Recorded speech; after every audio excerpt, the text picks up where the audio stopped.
It's time for our weekly show of Goku Dissection, where I give you the information you need to come to your own conclusions while I work on explaining my own conclusions. We start today's episode with Volume 4 of Dragon Ball. So there's a lot of fighting this volume, but what's important to notice is that Goku is fighting a lot smarter in this tournament after his training with Muten Roshi. He doesn't let the same move affect him twice, and he finds new and clever ways to get out of sticky situations. Page 161 shows this in full force. He thinks to use the Kamehameha to get out of the situation, but decides to use his tail instead because he wants to conserve his energy. Well, that's Volume 4. Time to move on to Volume 5. Page 17, and yes, Goku loves food. Dinner is very important to him. Page 20, and Goku almost broke one of the tournament rules. I guess when he's into a fight, he gets kind of forgetful. Page 32 shows us Goku's determination to finish a fight until the end. And yet, page 33 shows Goku fixing to give up. What does this tell us about Goku? It tells us that even he has his limits, that if you push him far enough, he's willing to give up, especially when all that is at stake is a title. Page 79 shows us Goku's good sportsmanship as he tells the mysterious Jackie Chun that he's really good at martial arts. Page 82 shows Goku learning the very important lesson that there will always be something stronger than him. This is a turning point in Goku's outlook on life. Page 101 shows that Goku understands good versus evil. He wants to make sure that their reasons for gathering the Dragon Balls are pure before he hands them over. This is also a sign of critical thinking, as Goku figures out that bad guys kill for no reason. These guys are threatening him for no reason, therefore they're bad guys. Page 103, and we see Goku taking the Dragon Ball while stating that his reason for taking it is so that the other guys won't get a hold of it. This shows more of Goku's good nature and other morality. Guys want Dragon Balls for bad reasons equals bad guys equals no give Dragon Balls. Page 106 shows us that Goku has a great attachment to Kinto-un, calling it his favorite present from the Turtle Guy. Of course, this could also be referring to how he feels about the Turtle Hermit himself.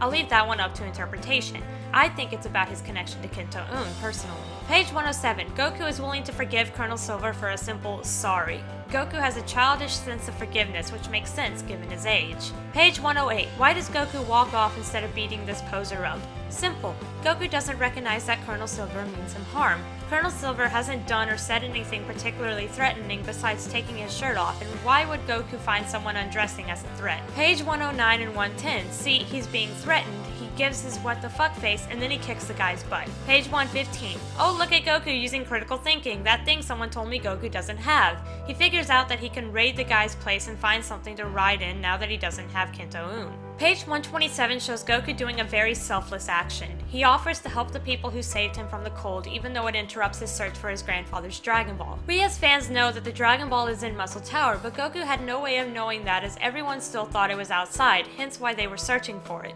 If Goku just wanted to find the Dragon Ball, he would have pulled out his radar and found it. 137 shows Goku's fearlessness once again as he takes no notice of the threat and moves forward into Muscle Tower. Skipping quite a bit because it's simply more fighting. Here on page 160, we see that Goku didn't mean to kill Full Metal Jacket. He simply regrets the action and does the Buddhist obit prayer to be respectful and somehow help the soul to reach a heaven. I pray to God I said that right and that really is the Buddhist obit prayer, and that obit prayer is what it is. I didn't really do any research. This was somebody in a stream who told me this. Either way, it is a prayer of some kind, and we can see that. Page 171 and 172 shows just how savage Goku can be. He's done playing around as he pours the boiling water down the bamboo stick. Again, critical thinking. He heard the sound of breathing and figured out where Chestnut, Purple the Ninja is. Page 177 shows Goku's fun-loving attitude towards competition and how he can get lost in the fun of challenges and forget what his original objective was. On to Volume 6. Page 8. Look at how excited Goku is. He's so cute! Anyways, yeah, this is just more confirmation of the previous point. Page 11. Goku has totally lost sight of his objective and is having too much fun in this fight.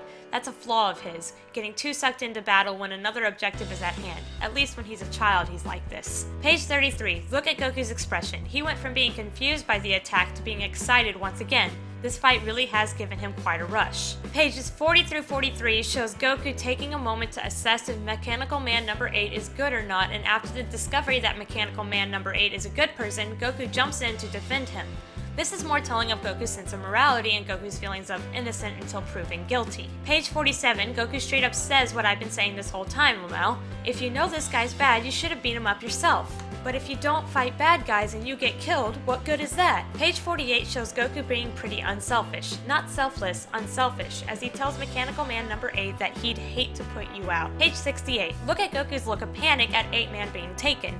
He has only known this mechanical person for a few moments, yet based on him helping Goku out and being a generally good person, Goku is worried for him. Page 71. More critical thinking. Goku figures out how to defeat the Jiggle monster. Skipping ahead to page 97, we see Goku giving 8-Man a comforting touch as he supports his friend getting his dream of living with regular people. Page 99 is where we see Goku offering the Dragon Balls to the girl, not only as an act of kindness, but also showing how little Goku cares for the Dragon Balls outside of his grandpa's. It shows that his motives are pure.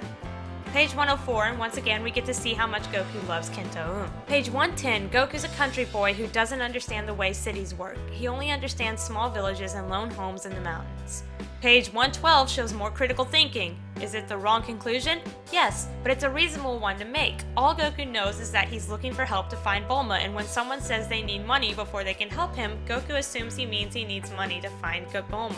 Page 130, Goku is being blunt with Bulma, as he usually is. Page 134 and the pages leading up to it show how Goku goes with the flow and follows with what fate will give him. So what have we learned about Goku in today's episode? Well, we've learned that Goku does indeed have critical thinking skills outside of battle, and we've learned that even Goku has his limits. We've also learned more about Goku's morality. He waits to see that people are bad before beating them up, and he feels that killing people is a bad thing, showing that whenever the machinery would blow up, he didn't see that as killing. Either that, or he feels like once his life is being threatened, it's free to kill someone, but then again, why would he feel bad about killing Full Metal Jacket if that was the case? Until next time, see you next week.